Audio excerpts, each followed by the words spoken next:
भारत से बेवजह विवाद मोल लेकर चीन अलग थलग पड़ गया है। अमेरिका सहित दुनिया के बहुत से देशों ने उससे दूरी बना ली है। चीन की कम्युनिस्ट सरकार को भी एहसास हो गया है कि भारत के सामने टिकना उसके लिए बेहद मुश्किल है।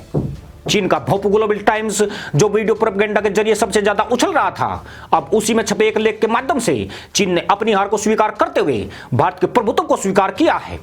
लेख में कहा गया कि हिंद महासागर में भारत को अद्वितीय भौगोलिक लाभ प्राप्त है।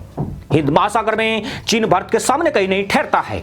उसकी मजबूत नेवी में भारत का मुकाबला करने की ताकत नहीं है। सीमा विवाद के बीच चीन का भारत प्रभुत्व को स्वीकार करना दर्शाता है कि बीजिंग के खिलाफ मोदी सरकार की रणनीति कारगर साबित हुई है, जिसमें LAC से लेकर मलक्कल जलडमरूबद्ध तक चीन की मजबूत घेराबंदी की जा चुकी है। इस वक्त पूर्वी लद्दाख में भयंकर बर्फबारी में भारतीय जवान मुस्तैदी से टिके हुए हैं, जबकि सर्दी के सितम के आगे 17 से ज्यादा सैनिक माओ घाट पहुंच चुके हैं।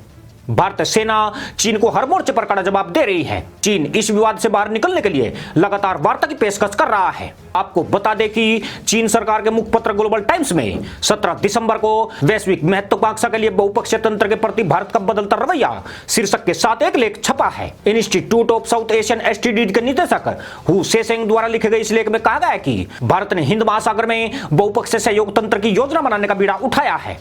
इस क्षेत्र में भारत को अद्वितीय भौगोलिक लाभ प्राप्त है। चीन के पास भारत की शक्ति की कोई काट नहीं है। अगर भारत चीन के बीच टकराव हुआ तो भारत हिंद महासागर से चीन को बुरी तरह पछाड़ सकता है। चीन द्वारा यह सच्चाई स्वीकार करना वास्तविकता को दर्शाता है। भारत, अमेरिका, ऑस्ट्रेलिया और जापान के क्वाड संगठन की मजबूती से हिंद महासागर में भारत और अधिक शक्तिशाली हो गया है। चीनी थिंक टैंक इसी गठजोड़ की तरफ इशारा कर रहा है। भारत की मोदी सरकार द्वारा चीन पर चारों तरफ से शिकंजा कसा गया है। उसके खिलाफ डिजिटल स्ट्राइक करके 220 से ज्यादा चीनी मोबाइल ऐप्स को भारत में प्रतिबंधित कर दिया गया है। साथ ही कूटनीतिक, सैन्य और चीन की अन्य आर्थिक गतिविधियों पर भी अंकुश लगाया गया है।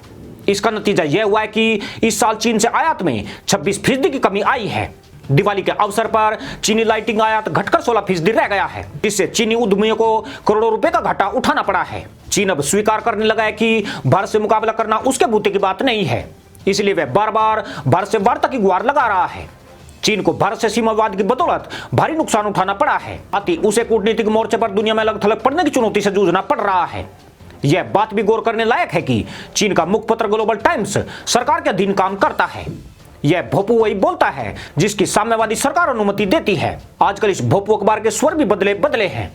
भारत से संबंध सुधारने के लिए ग्लोबल टाइम्स प्रधानमंत्री मोदी और भारत को राजी करने वाले लेख और सर्वेक्षण छाप रहा है। 2 महीने पहले ग्लोबल टाइम्स द्वारा कराए गए सर्वे में यह दिखाने की चेष्टा की गई थी कि भारत के PM मोदी की रणनीति को ज्यादा बेहतर मानते हैं। वे चीन के शासकों द्वारा लद्दाख में अतिक्रमण की कोशिशों पर भारत के नजरिए का समर्थन करते हैं। यानी फटी के ढोल से आने वाली आवाजें अब बदलने लगी है।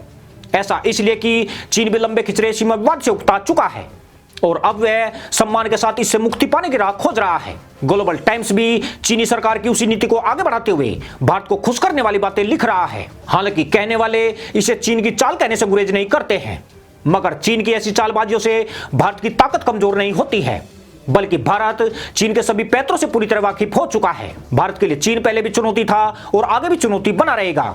जब तक भारत उसे चुनौती समझेगा, भारत की तैयारियां भी उसी के हिसाब से होती रहेगी। चीन प्रशंसा करे अथवा भारत को अस्थिर करने की साजिशें रचे, मोदी सरकार उसके मंसूबे ध्वस्त करने के लिए पूरी तरह कमर कस चुकी है। इसी के साथ अनुमति दोस्तों, जय जवान, जय किसान, जय हिंद, वंदे मातरम।